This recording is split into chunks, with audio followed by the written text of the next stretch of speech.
आज हम पढ़ने जा रहे हैं electric field due to volume charge. Volume charge distribution हम इमेजिन कर सकते हैं एक स्फीयर पर, एक क्यूबॉइड पर, किसी भी एक बड़े ऑब्जेक्ट पर हम चार्ज डिस्ट्रीब्यूशन इमेजिन करके वॉल्यूम चार्ज समझ सकते हैं। यहाँ पर एक एग्जांपल लिया है मैंने बड़े से स्फीयर का, जिसकी रेडियस स्मॉल आर इमेजिन कर लें और इस स्फीयर पर क्यू चार्ज डिस्ट्रीब्यूटेड है और इसका वॉल्यूम जो है वो V है। तो पूरे Q चार्ज पर V वॉल्यूम डिस्ट्रीब्यूटेड है, मतलब इसकी volume charge density rho V हम समझ सकते हैं Q अपॉन V है। अब Q अपॉन V है तो एक डिफरेंशियल वॉल्यूम dV पर, जैसा कि मैंने यहाँ छोटा सा क्यूब शो किया हुआ है, इस पर d इसका वॉल्यूम dV है और इस पर चार्ज जो है वो dQ है। तो मैं रो वी को दूसरे तरीके से dQ अपॉन dV से भी डिफाइन कर सकती हूँ।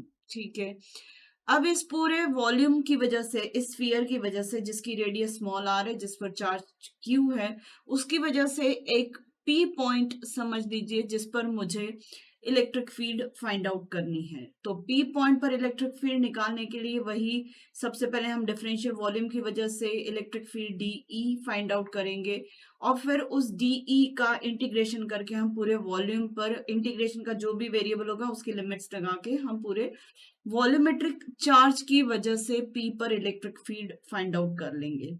P की लोकेशन अगर मैं स्फेरिकल कोऑर्डिनेट सिस्टम के हिसाब से लूं तो r थीटा फाई में r 0 हो जाएगा, थीटा 0 हो जाएगा और फाई एग्जिस्ट कर रहा है, वो इस प्लेन पर लाई कर रहा है। तो इसलिए फाई, ये प्लेन जितना एंगल बना रहा है पॉजिटिव एक्स एक्सिस के साथ, वही P के लिए भी हो जाएगा कंसिडरेशन फाई कोऑर्डिनेट का। और या फिर अगर हम x y z Cartesian coordinate की बात करें तो x0 y0 और z उसकी height about the x y plane हो जाएगी। तो दो तरीके से यहाँ पर मैं इलेक्ट्रिक फील्ड फाइंड आउट कर रहे हैं P पॉइंट पर, तो P की लोकेशन को दो तरीके से डिफाइन कर रहे हैं। तो ये सारी चीजें मैंने यहाँ पर लिख दी है। अब dv की लोकेशन को मैं समझ लूं, तो अगर dv की लोकेशन में स्फेरिकल कोऑर्डिनेट सिस्टम में समझू तो r थीटा फाई है और कार्टेशियन कोऑर्डिनेट सिस्टम में समझे तो x y z है। हाँ, यहाँ पे x y z लिया है तो P पॉइंट का z कोऑर्डिनेट में z ना लेके z डैश ले रही हूँ, क्योंकि above x y plane P की हाइट z डैश है और above x y plane dv जो है वॉल्यूम, उसकी हाइट z है। तो उस हिसाब से dv के कोऑर्डिनेट्स x y z है और P के कोऑर्डिनेट्स 0 0 z डैश है। अब ये तो रो भी हमें मालूम ही है, d q upon d v coulombs per metre cube है। तो Q यहाँ से अगर मैं निकालना चाहूँ तो integration of rho v d v कर दूं, वॉल्यूमेट्रिक इंटीग्रेशन, तो मुझे Q कंप्लीट चार्ज पता चल जाएगा इस स्फेरिकल वॉल्यूम पर। अब dv जो है consider to be a point. क्यों हम इसको पॉइंट जैसा कंसिडर कर रहे हैं? क्योंकि dv वॉल्यूम जो है वो डिफरेंशियल वॉल्यूम है, बहुत ही छोटा है। तो उस पर जो dq चार्ज रिसाइड कर रहा है, उस dq चार्ज को मैं पॉइंट चार्ज मान सकती हूँ। तो अब मैं अगर इलेक्ट्रिक फील्ड निकाल रही हूँ dv की वजह से, जिस पर dq चार्ज है p पॉइंट पर, तो मैं फॉर्मूला लगाऊंगी पॉइंट चार्ज की वजह से इलेक्ट्रिक फील्ड वाला फॉर्मूला। तो वो ये है, क्या फॉर्मूला होता है? E is equal to q upon 4πε0 r square a r होता है। अब मैं डी क्यू की वजह से कर रही हूँ तो डी क्यू हो गया क्यू की वजह से, और इलेक्ट्रिक फील्ड कितनी निकल रही है? डीई। तो मेरे एक्सप्रेशन में हो जाएगा d E is equal to d q upon 4πε0 r square a r. अब ए आर जो यूनिट वेक्टर है वो पॉइंट चार्ज, पॉजिटिव चार्ज है, पी पॉइंट पर निकाल रहे हैं, तो इलेक्ट्रिक फील्ड की डायरेक्शन जो होगी टुवर्ड्स पी पॉइंट होगी, क्योंकि इलेक्ट्रिक फील्ड की डायरेक्शन पॉजिटिव चार्ज से अवे होती है, टुवर्ड्स द पी पॉइंट होगी। तो मैं ए आर यूनिट वेक्टर जब फाइंड आउट करने जाऊंगी तो इसके कोऑर्डिनेट से इसके कोऑर्डिनेट को सब्ट्रैक्ट करूंगी, मतलब 0 0 z डैश में से एक्स वाई जेड को सब्ट्रैक्ट करूंगी। तो ऐसा मैंने सिंबॉलिकली बता दिया है कि ए आर जो होगा वो इस कोऑर्डिनेट से इस कोऑर्डिनेट को सब्ट्रैक्ट करके बनाया जाएगा। तो ए आर हमने फॉर्मुलेट कर लिया। अब जब ए आर फॉर्मुलेट कर दिया और यहाँ पर हम जब ए आर रखेंगे, यहाँ पर भी डी क्यू की जगह मैंने ये रो वी डी वी रख दिया है, डी क्यू की जगह रो वी डी वी रख दिया है, तो डी क्यू रो सब्सटीट्यूट हो गया रो वी डी वी से, तो 4πε0 r स्क्वायर। ए आर की जगह अब मैं ये पूरा एक्सप्रेशन रखूंगी तो मुझे समझ में आ रहा है कि डी के 3 कंपोनेंट्स है, एक एक्स डायरेक्शन का, एक वाई डायरेक्शन का और एक जेड डायरेक्शन का। अब ये वॉल्यूम जो है वो पूरे डिफरेंशियल वॉल्यूम डीवी जो है वो इस पूरे स्फीयर में कहीं भी एग्जिस्ट कर सकता है, क्योंकि ऐसे सारे छोटे छोटे डीवीज की वजह से इलेक्ट्रिक फील्ड टोटल हम पी पर निकालेंगे, तब पूरे स्फीयर की वजह से इलेक्ट्रिक फील्ड पी पर निकलेगी। तो छोटे छोटे डीवीज तो सिमेट्रिकली मुझे डायमेट्रिकली अपोजिट ये डीवी मिलेगा, तो नेचुरली एक्स कंपोनेंट ई का और वाई कंपोनेंट ई का after integration for the entire sphere ये 0 हो जाएगा, बचेगा कौन सा, सिर्फ और सिर्फ जेड कंपोनेंट। तो final electric field P point पर पूरे वॉल्यूमेट्रिक चार्ज की वजह से सिर्फ और सिर्फ जेड डायरेक्शन की निकलेगी।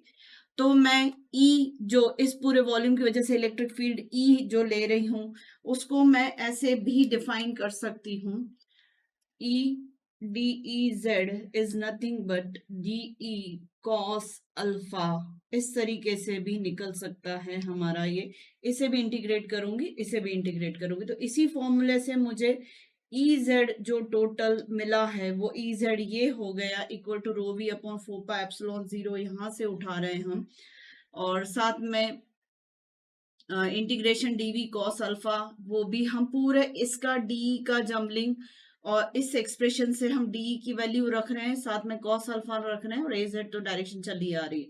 अब डीवी जो वॉल्यूम होता है differential volume spherical coordinate system के हिसाब से हम पहले ही पढ़ चुके, जब मैंने स्फेरिकल कोऑर्डिनेट सिस्टम समझाया था कि differential volume r square sine theta d r d theta d phi होगा, तो डीवी की जगह हम पूरा वो सब्सटीट्यूट कर देंगे, तो ये पूरा एक्सप्रेशन जेड डायरेक्शन की इलेक्ट्रिक फील्ड का होगा पी पॉइंट पर पूरे वॉल्यूम की वजह से। अब जिस हिसाब से प्रॉब्लम दी होगी, साइज होगा वॉल्यूम का, उस हिसाब से हमारी लिमिट्स हो जाएंगी, तो यहाँ पर मैंने स्फीयर के हिसाब से साइज दिया हुआ है।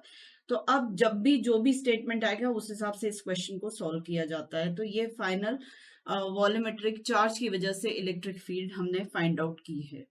तो एक जनरलाइज स्टेटमेंट दे दूं मैं कि वॉल्यूम चार्ज डेंसिटी की वजह से या वॉल्यूमेट्रिक चार्ज की वजह से इलेक्ट्रिक फील्ड जो फाइंड आउट की जाती है वो पूरे वॉल्यूम चार्ज को एक पॉइंट चार्ज जैसा ट्रीट करके ही की जाती है। जो अभी मैंने डेरिवेशन किया वो भी उसी कंसिडरेशन से किया था, और अभी जो एक जनरल मैं आपको एक्सप्लेनेशन दे रही हूँ इसमें भी यही बताना चाह रही हूँ कि क्यू को हम जो है वो पूरे वॉल्यूम की वजह से एक चार्ज पॉइंट चार्ज जैसा ही ट्रीट करते हैं। तो पॉइंट चार्ज की वजह से इलेक्ट्रिक फील्ड जो होती है वो Q अपन 4πε0 r स्क्वायर होती है, और Q की जगह पर हम integration rho v d v रख सकते हैं। ये कहाँ से आया है, वो इस पर्टिकुलर फॉर्मूले से आया है कि volume charge density is equal to d q upon rho v है, sorry d q upon d v है, तो Q is equal to integration of rho v d v.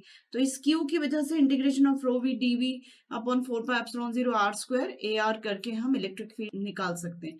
तो चलिए इसी पर एक प्रॉब्लम करके भी बता देती हूँ मैं, जो ये पर्टिकुलर कॉन्सेप्ट को और स्पेसिफिक डिफाइन कर देगा।